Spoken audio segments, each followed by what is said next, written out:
Mr. Chairman, members, my name is Bill Peacock. I'm with the Texas Public Policy Foundation, and I'm here in support of Senate Bill 2232. It's interesting, the timing of this hearing today, because I understand that ERCOT may release its final assessment of the summer reserve margin. As you all know, it's at historically low levels, around the 7% level. And the primary cause of this, and the research shows this undisputably, is renewable energy subsidies. Regarding how many subsidies go where, the U.S. Department of Energy's Energy Information Administration recently released a report. This is 2019 data, not 2008 data, that shows that about over 80% of all subsidies due to electric generation go to renewable energy. The vast majority go to renewable energy. William Hogan, Harvard economist, deals with the issue of negative prices, saying that subsidized wind energy is not only increasing the frequency of negative prices in ERCOT, it is decreasing prices in every hour that wind farms are generating. Our own research from energy economists out of Cal State Fullerton shows the same thing. And it makes the point that what we need to do is to look at the harm caused by these renewable energy subsidies and assign those costs to those who are benefiting from the subsidies as well. Unfortunately, to date, the PEC has spent a lot of time looking at this, but what they've done basically is decide to address the harm caused by renewable energy subsidies by giving subsidies to everybody. Their recent changes to the operating reserve demand curve could cost consumers as much as $3 billion a year without solving the problem. So we are here in support of this bill today. Our research shows the need for this. Right now, $36 billion of subsidies are coming into Texas over a period from 2006 to 2029 for just renewable energy alone. This year, it's about $2.5 billion itself. There's a chart that I've handed out that y'all can see. Almost 30% of the income from renewable energy generators are coming from subsidies today. That's a massive distortion to the market. That's why we need this bill. Thank you. Chairman Desautel.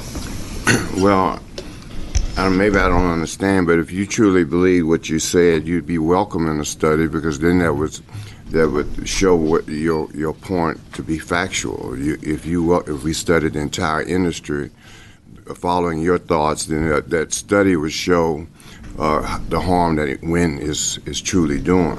Studying wind alone does not do that. So if you feel that wind is a detriment to the entire industry, you should study the entire industry.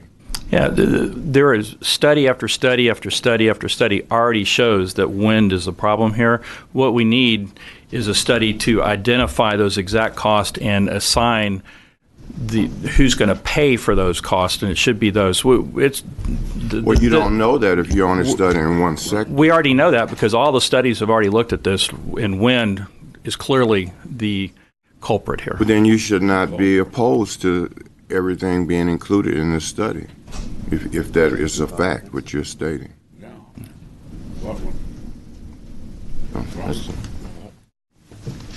Chairman Hunter. So you called him a culprit. I know you love my TWIA bills, too, if I remember that.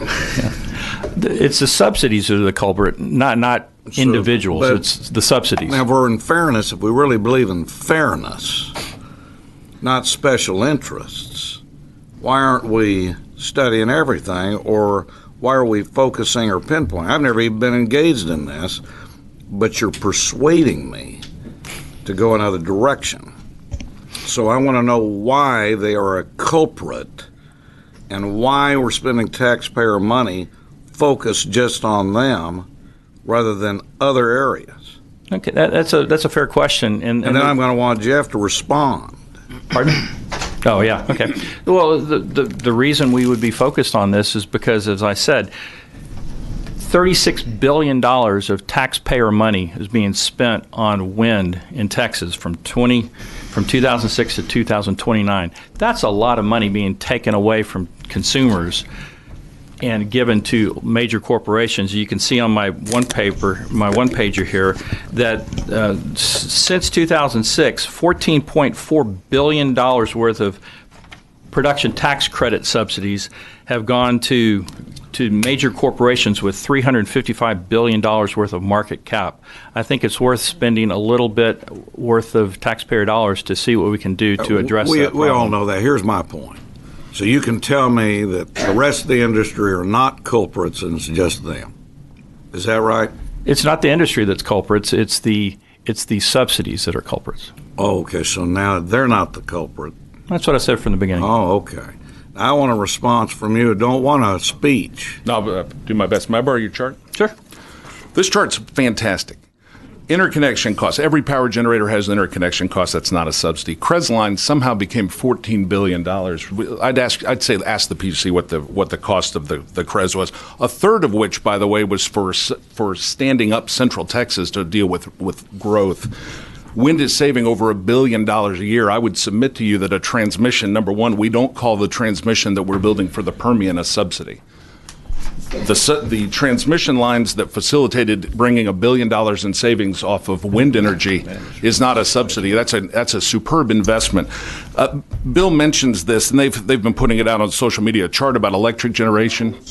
Okay, no speech, or I'll go the other direction. We should. Remember, you said short. I heard the beep. 2 points. Oh, no. 1 point. You got 15 seconds. If everyone's so certain that there are no subsidies for fossil fuels, or that those subsidies are so fantastic that they ought to be maintained, then what's the fear in studying them all? Let's look at everything. Amen. Chairman Springer. Thank you, Mr. Chair. Bill, and to that, and I support it. I voted for it yesterday. We had a bill that dealt with spending road infrastructure money in county roads where we're doing oil production. And saying, factoring those things in. You may call that a subsidy. You may not have agreed that we should have supported that bill, but, it's a cost that the state is subsidizing to a degree, and I think properly so, because we need good road infrastructure out in the Permian Basin and in my district where oil production is going. But, somebody could look at that from the same aspect and say, what's the cost for that part of the energy sector, just as well as what's the cost of the wind, or what's the cost of the solar? Solar is booming in my district. I've got several new solar projects that are popping up in there. But it didn't, to say we're going to look at one piece and not look at everything. I'm not sure that we're not looking at in total everything that we do to support, whether it's 312s, 313s, which go to the refineries, and several of the other ones as well, and just say, that we're doing it. And let's be honest and look at it in total. As an accountant, I'm not afraid of the numbers, and let's let them fall where they may, instead of sort of targeting one, because I think it would be better policy.